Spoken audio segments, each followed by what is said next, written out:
As the gold medal settled against Alysa Liu's chest in Milan, the broadcast lenses swept the arena to locate her tribe. There was Arthur, her father, roaring with pride, her sister Selena, and the trio of brothers, Julia, Joshua, and Justin. They were locked in that frantic, tearful huddle that belongs only to families who have weathered storms in the dark. Yet, for the millions watching at home, the same silent inquiry began to take shape. Where is her mother? It is the instinctive question, the one that arises when a picture-perfect moment feels like it is missing a single puzzle piece. The answer, however, is perhaps the most intricate and deeply human chapter of Alysa Liu's existence. In truth, Alysa does not have a mother. She has 4 of them, or echoes of them. There is the anonymous donor who provided the genetic blueprint. There is the surrogate who rented her womb for 3 seasons. There is Mary, a stepmother who defined her toddler years before vanishing. And then there is Shun, a grandmother who traversed an ocean, sacrificing 8 years to ensure 5 California kids knew the feeling of a warm home. None fit the standard definition, yet all are woven into the DNA of the champion on that podium.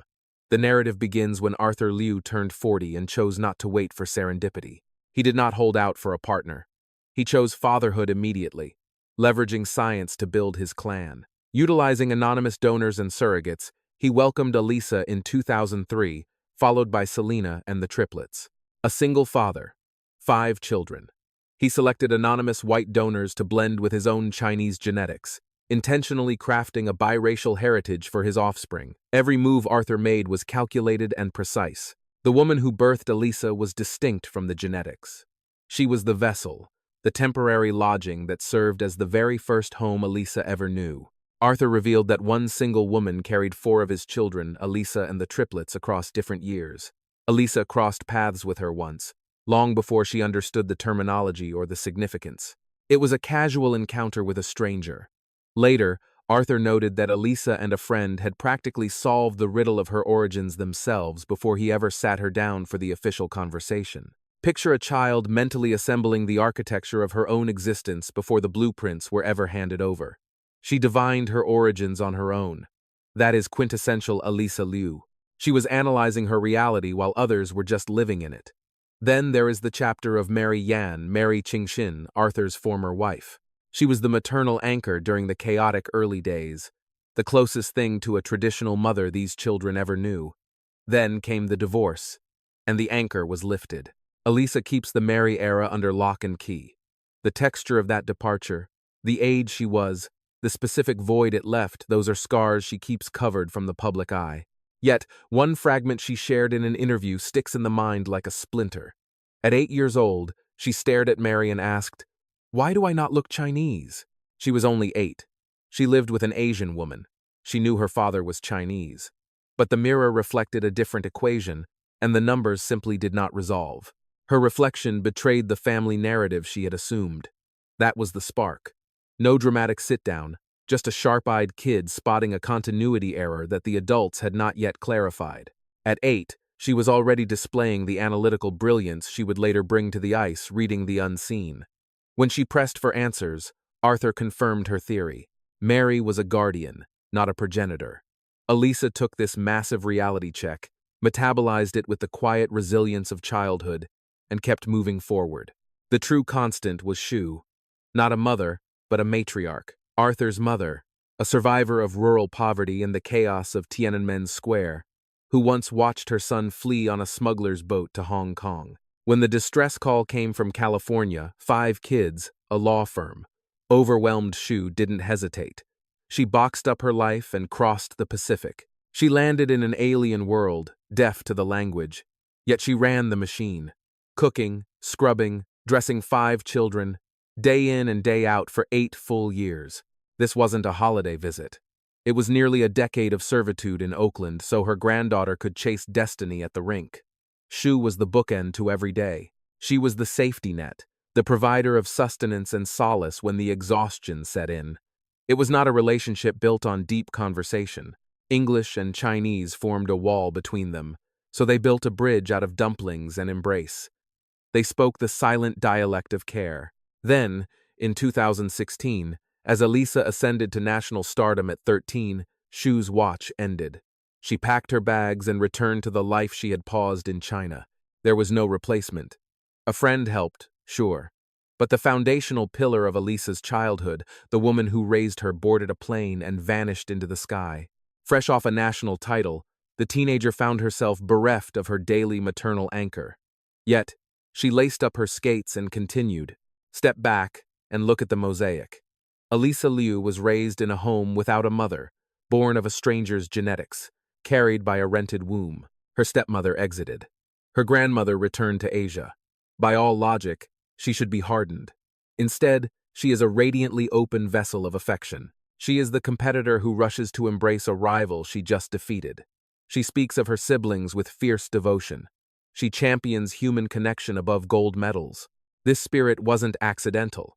It was forged because each of these absent women gave her a fragment of truth. The donor provided the biological blueprint. The surrogate sheltered her creation. Mary offered a glimpse of traditional motherhood, and Shun provided the nervous system regulation that comes from 8 years of silent devotion. She was not raised by a mother. She was raised by a village of women, separated by time and geography, each laying a brick in her foundation. Back in Milan, 2026, there is a detail to catch. Gold secured, Alysa collapsed into her coaches in the kiss and cry, screaming in triumph. But then her eyes sought the stands. There sat Arthur and her siblings, the only 5 souls on Earth who truly understand the unique geometry of their shared life. It began with 5 souls crammed into a single bedroom, a chaotic environment overflowing with noise and bodies, yet somehow feeling perfectly complete. Looking at the audience, however, no mom cheered from the bleachers. No grandma waved from the crowd. Shun remained in China. Mary had moved on. The anonymous donor has no idea who Alysa actually is. She crossed paths with the surrogate only one time, a fleeting encounter that only carried emotional weight in hindsight. Standing there on the frozen surface with gold around her neck, Alysa let out a visceral roar, radiating a sense of wholeness that was absolute and undeniable. This wasn't the mask of stability people wear to hide their cracks. This was the peace of someone who has genuinely healed. She was raised in a household blueprint that defied convention, yet she found a way to embrace it with her entire heart. Following the victory, she confessed her singular dread about retiring to a journalist. It wasn't about lost accolades or unbroken milestones. It was deeply personal. I was terrified that I would never get to live under the same roof as my family. She did not mean residing nearby or paying occasional visits. She meant sharing a home, being with the brothers and sisters who are her anchors, and the father who poured his entire existence into hers. The people who understand the reality of shared sleeping quarters. The biological source remains oblivious to the champion she helped create. Somewhere in the States, the carrier observes quietly from a respectful distance. Mary pursues her own solitary path, completely severed from the Liu household. This priority drove her decision to hang up her skates. Raised without a maternal figure, she learned to construct a clan from the pieces available. Those pieces were sufficient, abundantly so. It is unlikely the quartet of women responsible for her origins will ever gather in one space. They live within the champion's very DNA. They exist in the primal recollections stored in her muscles. They are present in the realization that she was embraced, however flawed, by various hands offering their absolute best. Meanwhile, Shun resides across the Pacific in Sichuan, an elder who sacrificed 8 prime years in a foreign land to ensure her granddaughter wasn't alone. Not one of them witnessed the gold medal victory in unison. No collective group cheered from the Milan stadium, yet they all permeated that instant regardless. If anyone questions the whereabouts of Alysa's mother, the truth is, she occupies 4 distinct coordinates across time. An Oakland skating rink, a Californian kitchen, a rural town in Sichuan, and an unknown location belonging to a stranger who provided a permanent, anonymous gift before Alysa even took her first breath. She claimed the top prize, and in spirit, the whole village was right there with her.